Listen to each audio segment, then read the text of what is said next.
These are collective nouns. Collective nouns. Very often they're made up just for the sake of having fun in English classes, let's be honest. Some of them are genuinely useful. So you would say a pack of wolves, or indeed a pack of dogs, or a dog pack. A gaggle of geese.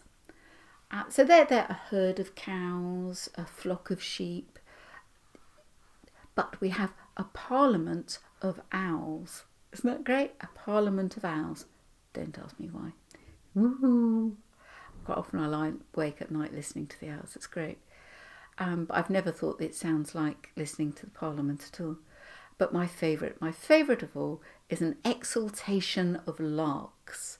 If ever you're out on the downs and the sun's shining and you can hear the skylarks singing, it is indeed an exultation. There's no more joyous sound in the world than that.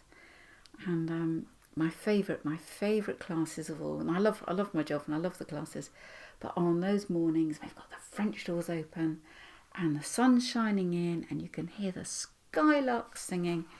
There is no better way of doing maths in the whole wide world. They may be as good, but no better. An exultation of larks. You will never need that, except if you're trying to show off to someone. Likewise, a parliament of owls. But, got to find a laugh somewhere, haven't you? See you soon.